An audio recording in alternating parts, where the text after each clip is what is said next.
बच्चे की ना थोड़ी ग्रोथ कम है क्योंकि उसको प्रॉपर ब्लड सर्कुलेशन की वजह से। तो मेरा थिक ब्लड था। ऐसा लगता था कि मैंने बहुत बड़ी गलती तो नहीं कर दी प्रेग्नेंट होके, या मैं क्यों, बच्चे का डिसीजन मेरा गलत था। मेरी सास मुझे बोलती थी ना कि अब तुम 2 हो, तुझे 2 लोगों का खाना खाना है। क्यों खाना है भाई 2 लोगों का खाना?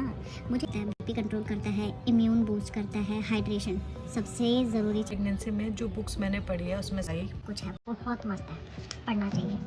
तो अच्छी हैबिट्स फॉलो, ये 3 बुक्स मैंने आपको बता दी।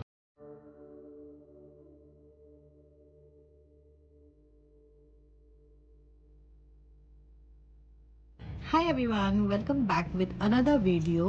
तो आज मुझे ऐसे ही वीडियो बनाना पड़ेगा क्योंकि साथ में चिपकी पड़ी है मैडम, मुझे बनाने ही नहीं दे रही हैं।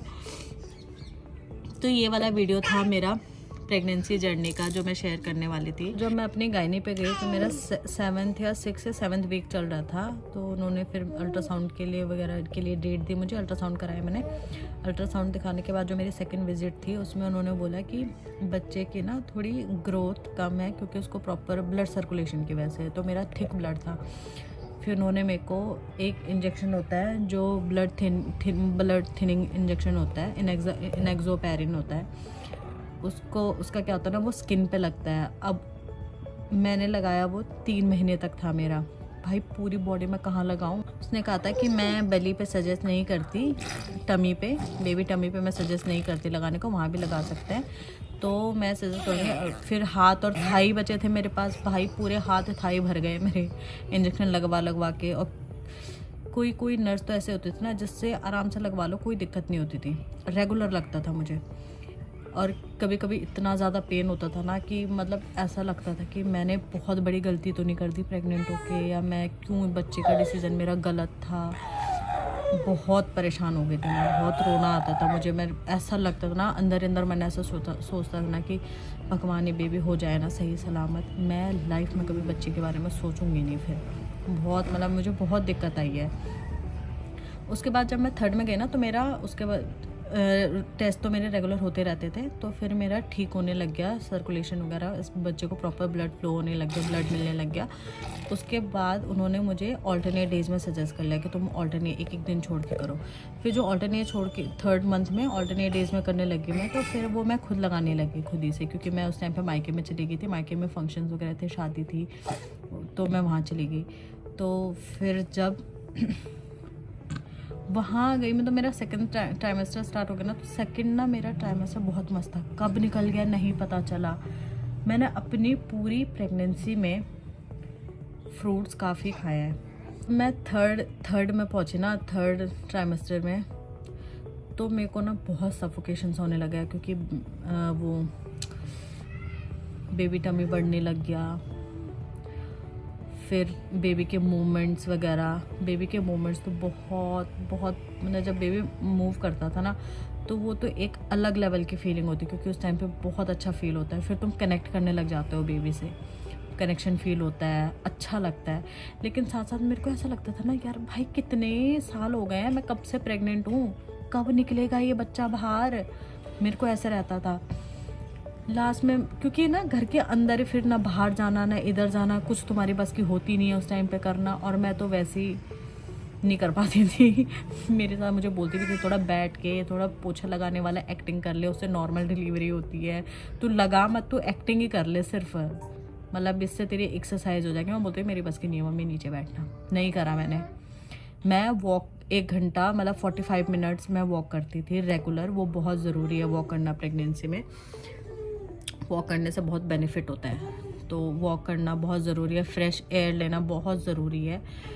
ये सब करती थी मैं, घूमने जाती थी। उसके बाद जब मैं प्रेगनेंसी, मेरे को ना नहीं पता था वाटर, जब लास्ट आने लग गया ना डिलीवरी का टाइम, जब लास्ट आने लग गया डिलीवरी का टाइम, उसके बाद क्या हुआ ना, मैं ना टेंशन में आ गई कि वाटर ब्रेकेज कैसा होता है, मुझे कैसे पता चलेगा। मैंने गायने से ही पूछा मुझे कैसे पता चलेगा, तो वो हंसने लगी। वो कह रही जब होगा ना तो पता लग जाता है, जब होगा ना, वो कह रही जब होगा ना तो पता लग जाता है।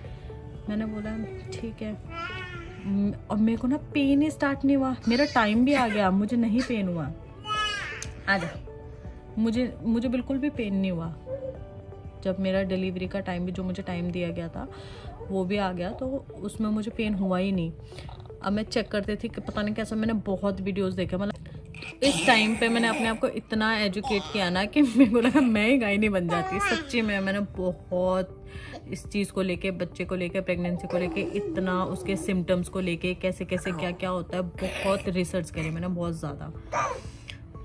उसके बाद ना मेरे को फिर जब अपना टाइम आता है ना लास्ट टाइम में, तो तुम ना बहुत घबराहट होती है, बहुत डर लगने लग जाता है कि कितना पेन होगा, वैसे डरे होते हो। सब देख लिया था मैंने वीडियोज़ अपने, मतलब वीडियोज़ को तो डर लगता था मुझे डिलीवरी के वीडियोज़ देखने में, वो नहीं देखा मैंने, वो मैं इग्नोर करती थी देखना, क्योंकि मेरे बस की थी नहीं देखना।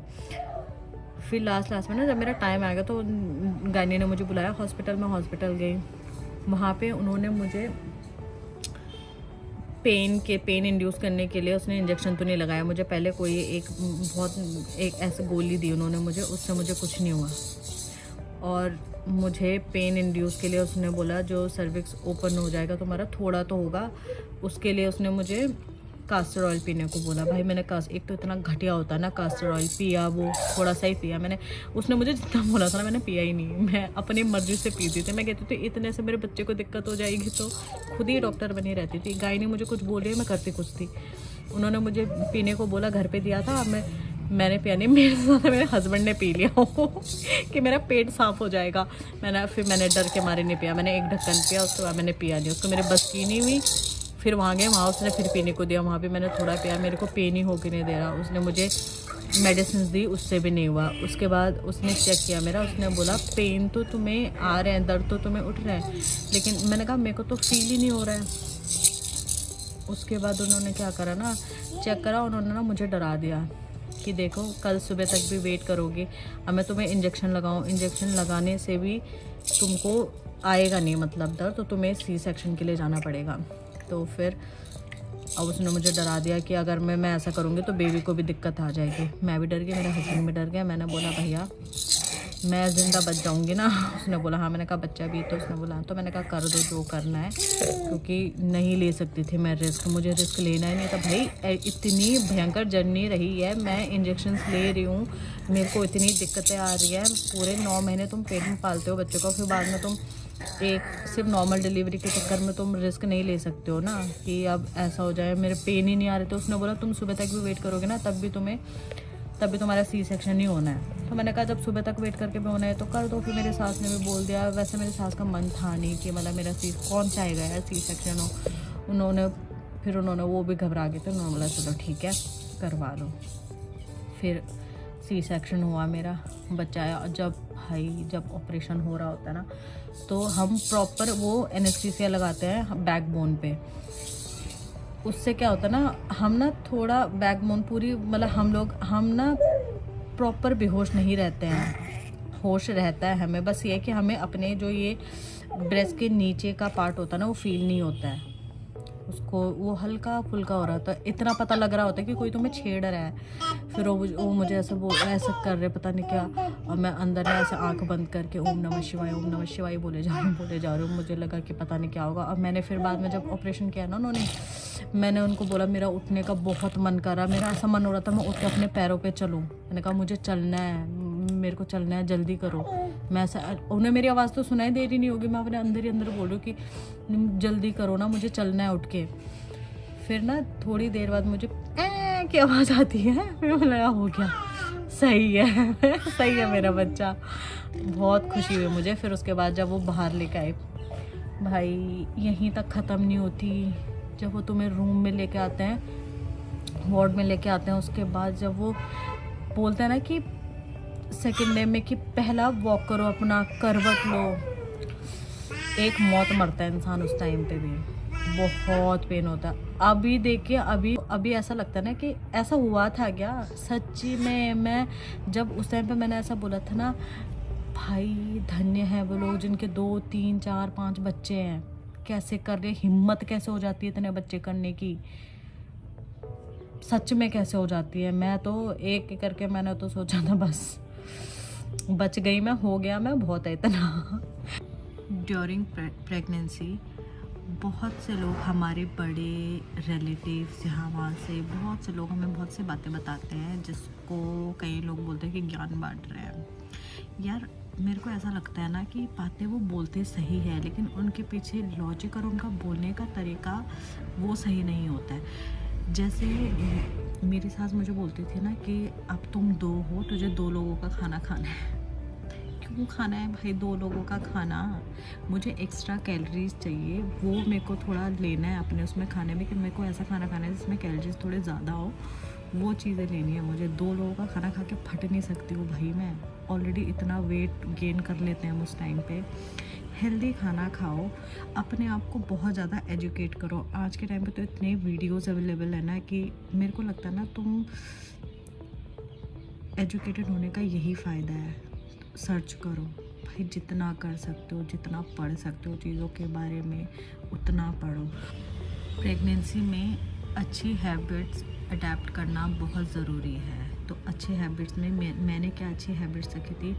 सुबह सुबह मैं हनुमान चालीसा पढ़ती थी, राम स्तुति पढ़ती थी, शिव चालीसा पढ़ती थी। और दिन के टाइम पे जब मुझे टाइम मिलता था, जहाँ सूटेबल होता था वहीं पे मैं भगवत गीता पढ़ती थी। एक जैपनीज़ बुक है Ikigai, secret of happy life, बहुत अच्छी है, वो पढ़ो। गर्भ संस्कार पढ़ा मैंने। तो इनसे क्या होता है ना, तुम्हारा टाइम भी अच्छे उसमें निकल रहा होता है। तुम 24 घंटे फ़ोन पे, क्योंकि स्क्रीनिंग ना कम देखनी होती है प्रेगनेंसी में। जितना कम देखोगे तुम्हारे लिए ही बेनिफिशियल है और बेबी के लिए बेनिफिशियल है। मत देखो, इसकी जगह बुक्स पढ़ लो। तो मैंने ये 4 बुक्स तो बता ही दी आपको, 4 चीज़ें इकिगाई बता दी आपको, बताई है मैंने भगवत गीता, गर्भ संस्कार, और गर्भ संस्कार कोई सा भी पढ़ लो आप, और ये हनुमान चालीसा हो गया, राम स्तुति हो गई, शिव चालीसा हो गया। ये सब पढ़ने से ना बहुत पॉजिटिव एनर्जी आती है, बहुत पॉजिटिव। हनुमान चालीसा तो आप जितनी बार सुन लो, आपको थोड़ा बहुत जो डर होता है ना मन में, वो भी नहीं लगेगा। बहुत काम करता है। मैंने तो इन चीज़ों को करा है ना, तो मुझे पता है मेरे अंदर कितनी पॉजिटिव एनर्जी आई है। दूसरा, एजुकेट योरसेल्फ, ये बहुत ज़रूरी है। बहुत सी चीज़ें होती हैं ना, अब जब तुम पढ़ोगे, सर्च करोगे चीज़ें फ़ोन में, या दिन भर रील देखने से बढ़िया अच्छी चीज़ें सर्च करो ना। तुम सर्च करोगे, पढ़ोगे तो तुम्हें और चीज़ें जानने का मन करेगा और इंटरेस्ट आएगा चीज़ों में।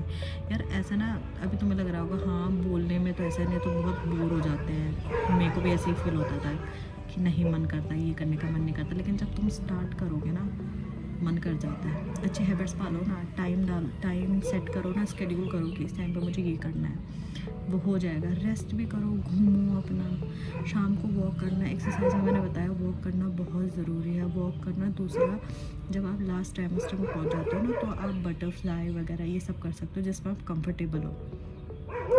सिटअप्स बहुत पकड़ के किसी चीज़ को सपोर्ट के लेके अगर मैं आप सिटअप करना चाहते हो तो वो कर सकते हो, बहुत आराम से। यार ऐसा नहीं है एक्सरसाइज तुम्हें सिर्फ नॉर्मल डिलीवरी के लिए करना है। दोनों ही चीज़ें, लोग बोलते हैं ना कि सी सेक्शन में पेन नहीं होता है, ये नहीं होता। भाई सी सेक्शन में उस टाइम पे पेन नहीं होता। पेन क्यों नहीं होता है भाई? एनेस्थीसिया के बाद जब एनेस्थीसिया का असर धीरे धीरे कम होता है ना, तो जो बैंड बजती है ना बॉडी की, हम करवट तक नहीं ले सकता है बंदा।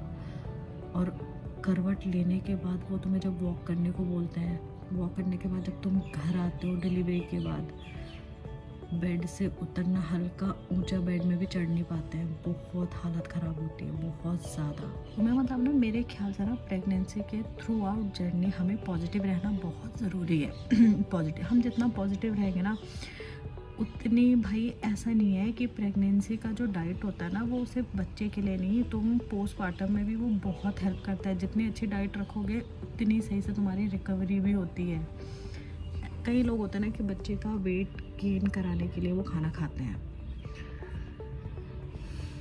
नारियल पानी मैंने बताया था जो आपको, नारियल पानी बहुत हेल्प करता है। जिन लोगों का बीपी बढ़ जाता है, बहुत बीपी इश्यूज़ होते हैं प्रेगनेंसी में, तो आप नारियल पानी रेगुलर, जो रेगुलर नहीं पी सकते हैं वो 2 दिन पी लो, 3 दिन पी लो हफ्ते में, और जिस टाइम पीना है पी लो। पर मैं तो सुबह सुबह खाली पेट पीती थी। पता है क्या क्या हेल्प करता है? बीपी कंट्रोल करता है, इम्यून बूस्ट करता है, हाइड्रेशन सबसे ज़रूरी चीज़ है जो प्रेगनेंसी की, तुम्हें हाइड्रेट रखता है।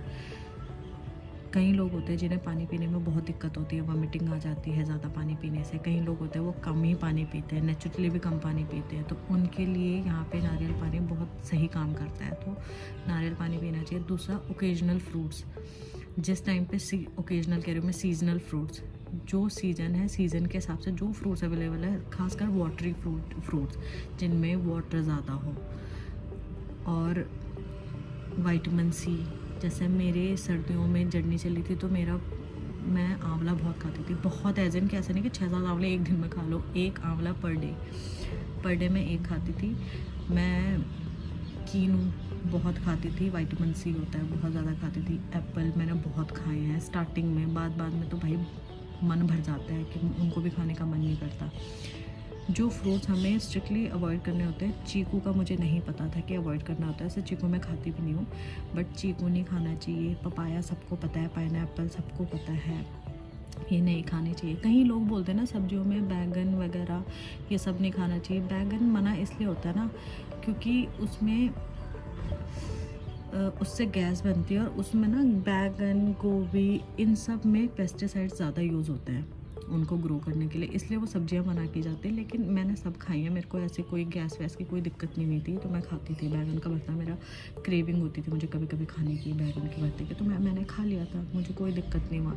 प्रेगनेंसी में भी, उसके बाद भी मैंने खाया था। तुम्हें जो सूट कर रहा है सब खाओ, कोई दिक्कत नहीं है खाने में। प्रेगनेंसी में जो बुक्स मैंने पढ़ी है उसमें से पहली तो ये है भगवद गीता, श्रीमद् भगवद गीता, और दूसरा है गर्भ संस्कार बाय जूही सोहल, बहुत अच्छी है, बहुत पॉजिटिव रखेगी। और तीसरी और लास्ट बुक है इकिगाई,